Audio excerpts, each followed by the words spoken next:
Welcome back once again, people of planet Earth. Today I'm reviewing Death Is This Communion by High on Fire. High on fucking fire. This album came out in 2007 on Relapse Records. I got into High on Fire with Blessed Black Wings, or Blessed Black Wings, however you say it. I picked that album up just sort of blindly at a record store or a local store. I'd never heard anything from High on Fire before. I just liked the cover art and figured I'd pick it up. And it took some getting used to, and I wasn't really into sludge metal or anything in that area of music at the time. But I grew to love that album, and I grew to love their other albums. But when Death Is This Communion came out, I really, really loved it from the start, and I still do. I think it's their best album.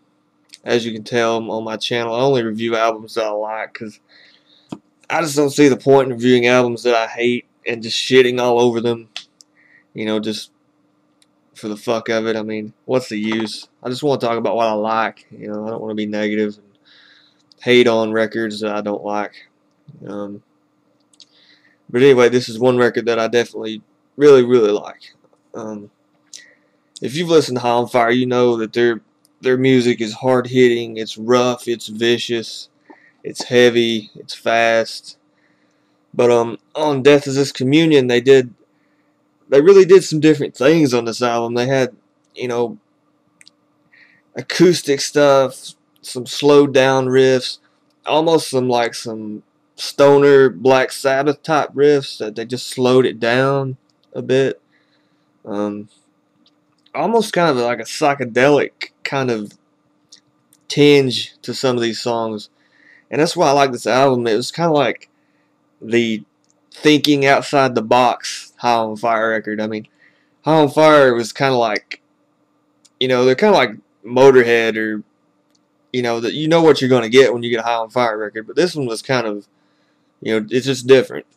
And that's what I loved about it. And to me, it's still their best record just for that fact alone, even though I love the other records as well. But it seemed like they really came into this record with more experimentation on their minds, more creative juices flowing. I mean, they didn't really seem to care to stick to just that hard-hitting sound that we're used to. And once again, awesome cover art on this record. It's done by Eric Roper, however you say it. He does all the cover art for High on Fire and other bands. He's really good. That's the first thing that caught my eye on this record. I was looking online looking up information on the new record, and they released that cover art. I was like, holy shit, that is fucking awesome. But once again, this is just awesome record. I have no issues with it, really. I mean, love all the songs. A lot of the lyrical themes on this record are interesting. I mean, if you're into the conspiracy theory shit, which is, I kind of am, some of it not, but the lyrics go from like David Icke, crazy ass reptilians in the government, to the stuff in the Bible, to H.P. Lovecraft type stuff. Once again, I mean, I don't know what Matt Pike was on or smoking when they made this record, but it was good shit, and he made a fucking good record, man. I mean, he always makes a good record, but this one was off the hook, dude. But anyway, there's not a whole lot to say. If you heard High on Fire, I mean, it's not so outlandish that it's not High on Fire, but it's just High on Fire, thinking outside the box, like I said.